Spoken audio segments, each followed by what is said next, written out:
নমস্কার, আমি আশালতা। আজকে আমি আপনাদের কাঁঠালের মালপোয়া করে দেখাবো। খুবই সুস্বাদু হয় আর একটু আলাদা ধরনের করে আমি দেখাবো। তো যে কাঁঠালগুলো বেশি পেকে গেছে, অনেক সময় খেতে ভালো লাগে না, তো সেটাই দিয়ে আমি আজকের করব। তো এখানে কিছু কাঁঠাল নিয়েছি আর গুড় নিয়েছি। তো গুড়টা সবসময় নিজেদের স্বাদ মতন ব্যবহার করবেন। আর ওতে দিয়ে দিলাম মৌরি, নুন দিয়ে এটা ভালো করে পেস্ট করে নিতে হবে। আর এখানে লাগছে আটা। এখানে আমি 2 কাপের মতন আটা নিয়েছি। তো আপনাদের যতটা প্রয়োজন নিতে পারেন। আর এখানে সুজি নিয়েছি 1 কাপ, চালের গুঁড়ো নিয়েছি এখানে 1/2 কাপ, আর নিয়েছি এখানে নারকেল কোড়া নিয়েছি 1/2 কাপ। নিয়ে এগুলো ভালো করে মিশিয়ে নেব। এবারে দিয়ে দেবো এই যে গুড়, নারকেল আর সব ভালো করে পেস্ট করে নিয়েছি। এবারে এর সাথে ভালো করে মিশিয়ে নিতে হবে। অনেক সময় শুধু কাঁঠাল খেতে ভালো লাগে না, একটু মিষ্টি মিষ্টি ভাজা কিছু হলে বেশ লাগে। তো আজকে তাই আমি এটা করলাম। এবারে আমি এটা দুধ দিয়ে মেশাবো। আপনারা জল দিয়ে মেশাতে পারেন, কিন্তু এটা দুধ দিয়ে মেশালে একবার করে খেয়ে দেখবেন, অসাধারণ স্বাদ হয়। তো এটা আস্তে আস্তে আমি এই দুধটা দিয়ে মেশাবো। আর দুধটা আমি আগে কিন্তু একটু ফুটিয়ে নিয়েছি। ফুটিয়ে নিয়ে এটা ভালো করে মেশাতে থাকবো।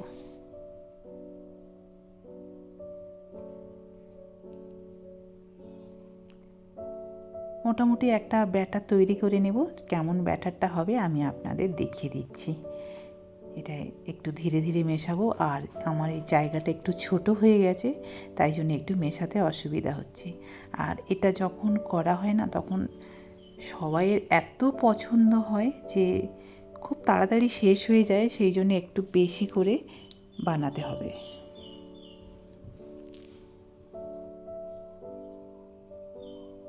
তো একটু সাবধানে আমি মেশাচ্ছি।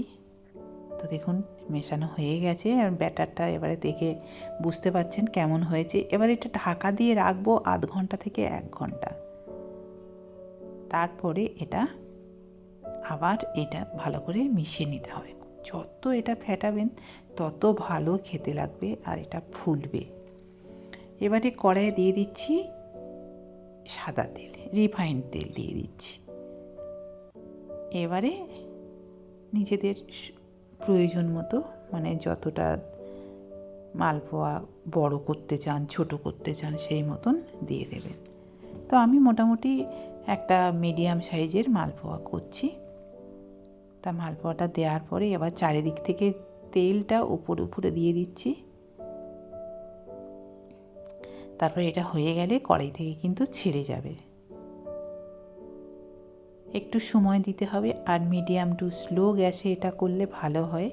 তাহলে এটা ভিতরটা খুব সুন্দর হবে, মুচমুচে হবে আর খেতে দারুণ লাগবে।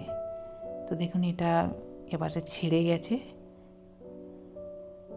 আর দেখতে পাচ্ছেন কত ফুলে গেছে। এবার একদিক হয়ে গেছে, উল্টে দেব। দেখুন কত সুন্দর ফুলে গেছে।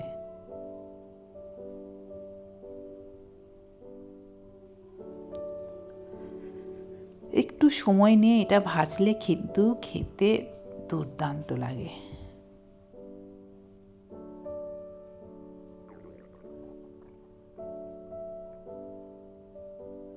এবারে এই সময় এটা তুলে নিতে হবে। ভালো করে তেলটা ঝরিয়ে এটা তুলে নিতে হবে।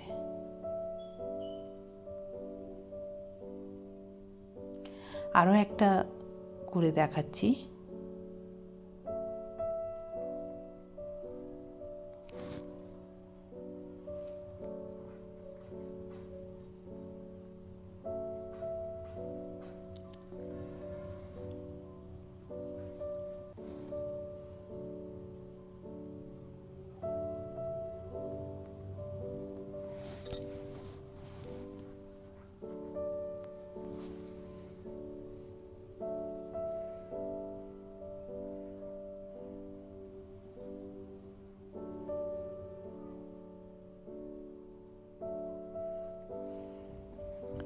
তো এইভাবে যখন দুটো দিক সুন্দর ভাজা হয়ে যাবে, গোল্ডেন কালার হয়ে যাবে, তখন এটা তুলে নিতে হবে।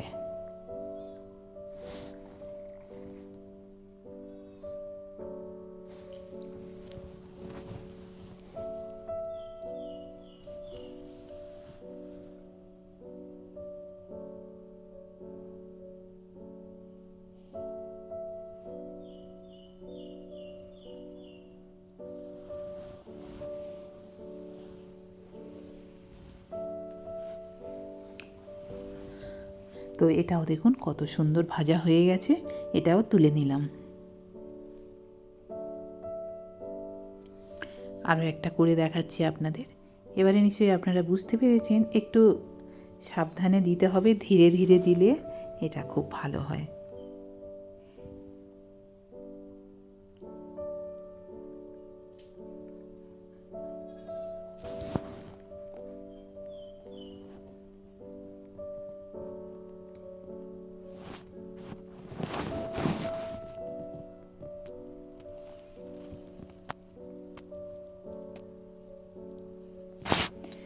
তো এবারে আপনারা এটা গরম গরম হোক আর ঠান্ডা করে হোক, এটা পরিবেশন করুন, সবাইয়ের খুব পছন্দ হবে। কেমন লেগেছে রেসিপিটা অবশ্যই জানাবেন। আমার এই রেসিপিটা যদি আপনাদের ভালো লাগে তাহলে লাইক করবেন, শেয়ার করবেন, সাবস্ক্রাইব করবেন আর আমার বেল আইকনে ক্লিক করবেন, তাহলে নতুন নতুন ভিডিওর সাথে আপনারা আপডেট থাকতে পারবেন। নমস্কার।